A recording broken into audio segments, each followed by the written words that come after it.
Hello, hello, hello, I'm back! Ayan guys, pag-usapan naman natin ang pag-graph ng inyong mga root. Ayan, roots po yan ng bougainvillea, mga madam ko. So, graph na natin.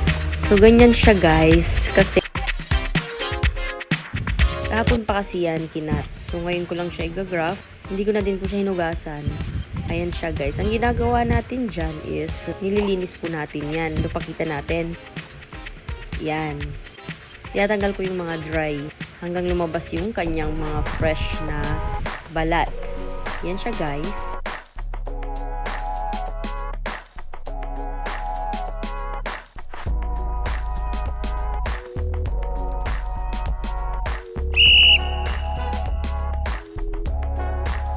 Ulitin ko po, ang roots na ginamit natin ay roots ng bougainvillea. Ito yung mga roots na tinanggal namin nung nagre-repot kami. Kasi masasayang lang din. So, gagrapan ko na lang. Don't mind my nails. Ganyan talaga ang mga nails ng mga hardinera. Char. Pero syempre, pag maganda ka, ganyan din talagang nails. Char. Angal ka, te. So, ganyan lang guys. Linisin nyo lang siya hanggang sa mawala yung kanyang mga dry. Okay, so okay na siya. Ano nga ba ang next na gagawin?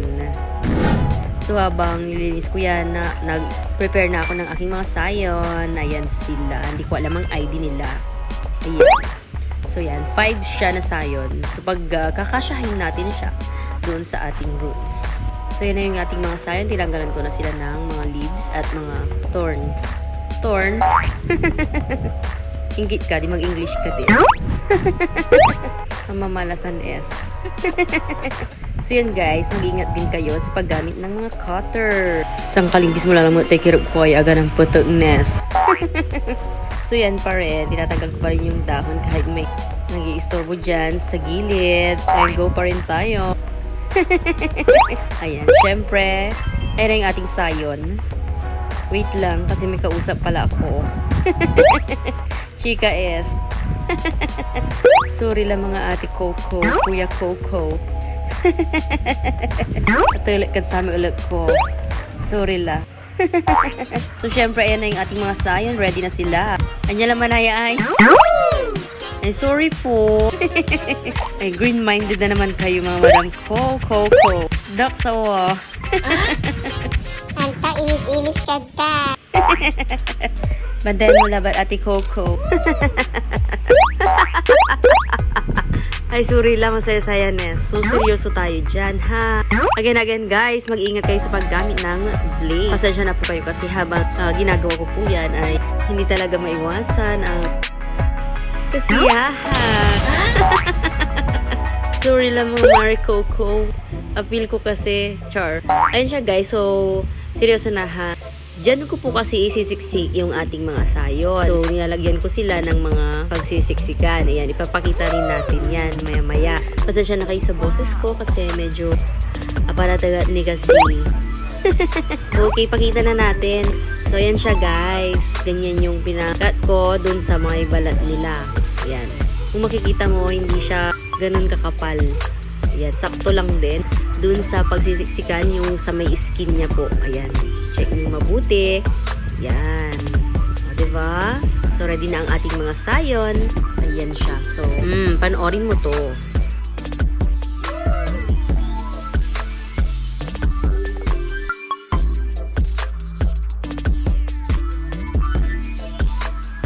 Ayan siya guys. Kung makikita mo parang wavy siya. And sakto lang din yung kanyang nipis. So, itutusok na natin siya. Seryoso lang siya.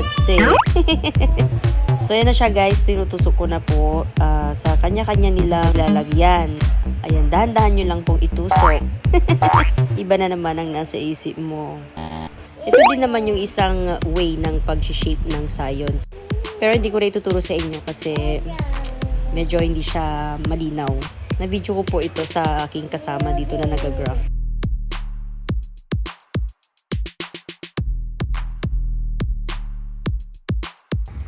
So, yan lang siya, guys.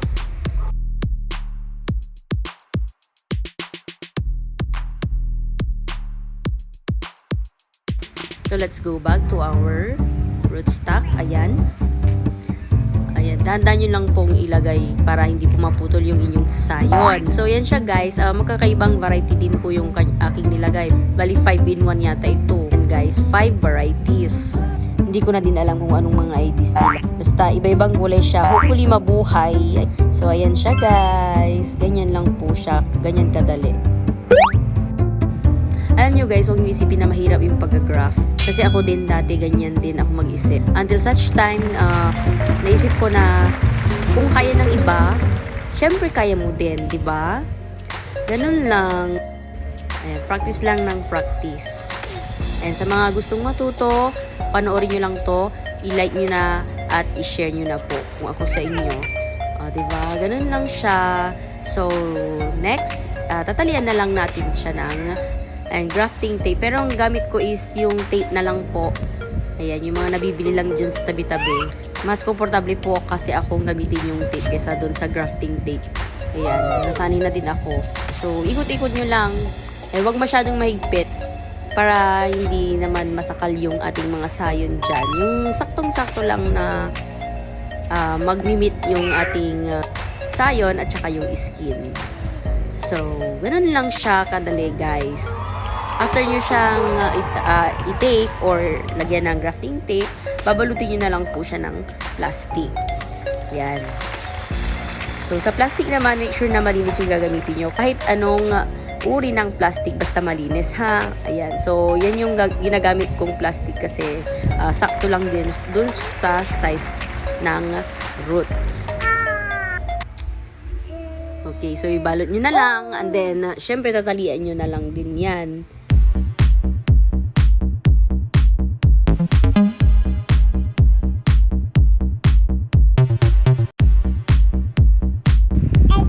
Kalingkis mo alamon, Ate Coco. Mamamalasan ka talaga. Sorry la, si seryoso ang S. Okay, so yan yung ginamit kong pangtali na din, yung tape na din. Kasi tinatamad na akong maghanap ng pangtali. Pwede namang straw or kahit ano dyan. Basta matali nyo or mabalot nyo. Yan. So hinigpitan ko na siya this time. Para hindi sisingaw talaga yung moist. Hindi lalabas. Magmo-moist siya. So, ganyan siya guys, yung pag-graph natin ng roots. After nyan, itatanim ko na lang po. And then, ilalagay sa shaded area. Ayan. Thank you so much. Thank you for watching.